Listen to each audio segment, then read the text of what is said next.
Herkese merhabalar. Bugünkü anlatımızda Kur'an'ın en temel hikayelerinden birine, ilk insan Hazreti Adem'in kıssasına derinlemesine dalıyoruz. Bakalım bu hikaye bize ve insanlığa ne anlatıyor? Bakın işin ilginç yanı hikaye doğrudan Adem'in yaratılışıyla başlamıyor.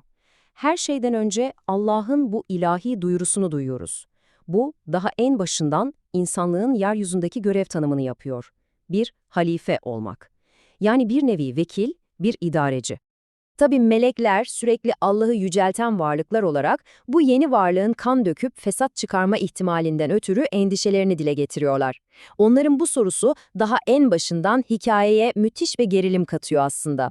Allah'ın cevabı ise hem çok net hem de çok derin. Ben sizin bilmediklerinizi bilirim. Bu cevap, meleklerin o anki anlayışının ötesinde ilahi bir bilgeliğe ve çok daha büyük bir plana işaret ediyor. Adem'in soyunu bekleyen o çetrefilli yolculuğun ilk sinyali de burada veriliyor. Peki, bu ilahi plan nasıl ete kemiğe büründü? Şimdi o kısma bakalım. Kur'an, bu ilk halifenin nasıl yaratıldığını oldukça mütevazı bir kökenden başlayarak bize adım adım anlatıyor. İşte burası çok ilginç. Kur'an, Adem'in yaratıldığı malzemeyi anlatırken çamur, cıvık çamur, şekillenmiş balçık gibi farklı farklı ifadeler kullanıyor. Bu bize neyi gösteriyor? Basit bir topraktan karmaşık bir varlığa doğru giden aşamalı, ilahi bir sanat sürecini. Ve sonra o zirve anı geliyor.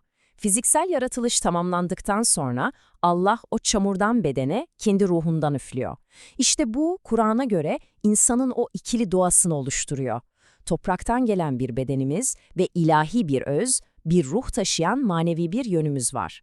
Ve insanın bu özel yaratılışı ilk büyük çatışmanın da fitilini ateşliyor. Allah meleklere Adem'e saygı göstermelerini emrettiğinde biri hariç hepsi bu emre uyuyor. Karşı gelen kim? İblis. Gerekçesi de şu: ben ateşten yaratıldım, o ise çamurdan. Ben ondan üstünüm. Yani mesele bir mantık tartışması falan değil. Bakın bu çok önemli. Bu net bir itaat sınavıydı. İblisin kibre, yani kendini büyük görmesi bu sınavı kaybetmesine ve insanlığın ezeli düşmanı haline gelmesine sebep oldu. Peki yaratılış tamamlandı. Şimdi de hikayenin bir sonraki perdesine, yani cennetteki o meşhur sınava geçiyoruz. Adem ve eşi Havva her türlü nimetle dolu bir bahçedeyken onlarına tek bir yasak konuldu. Kurallar o kadar basit ve net ki, bu bahçede dilediğiniz gibi yaşayın, her şeyden yiyin için ama sadece şu tek bir ağaca yaklaşmayın. Bu bir tuzak değil aslında, insana verilen iradeyi ve güveni test eden bir disiplin sınavı. Tam bu noktada o malum düşman sahneye çıkıyor.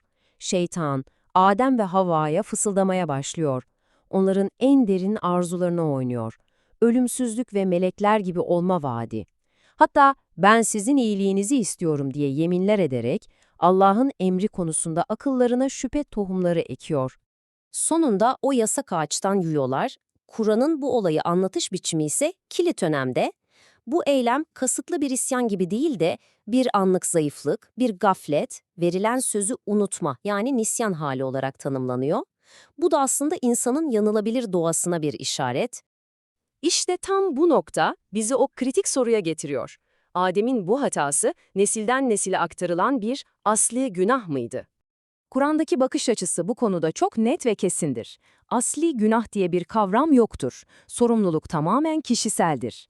Kimse bir başkasının hatasının yükünü taşımaz. Adem'in hatası kendisine aitti. Pişman oldu, tövbe etti ve affedildi.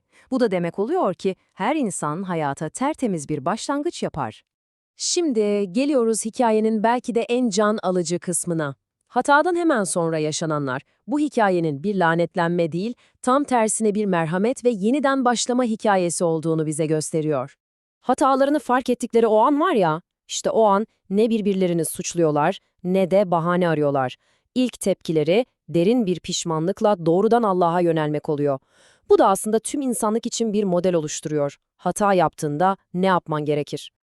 Ve tam bu pişmanlık anında Allah onlara yol gösteriyor. Onlara adeta ağızlarından dökülecek o sihirli kelimeleri, o duayı öğretiyor. Bu dua, acizliği kabul edip ilahi merhamete sığınmanın en samimi ifadesi. Peki cevap ne oldu? Cevap anında geldi. Bu samimi yöneliş hemen bağışlanmayla karşılık buldu. İşte hata, pişmanlık ve ilahi merhamet döngüsü böylece tamamlanmış oldu. Tövbe kapısı sonuna kadar açıktı. Tövbe kabul edildi, evet. Ama bu tecrübe insanlık için yepyeni bir sayfanın açılması demekti. Kur'an'ın hubut dediği bu durum bir ceza olmaktan çok bir görev yeri değişikliğiydi aslında.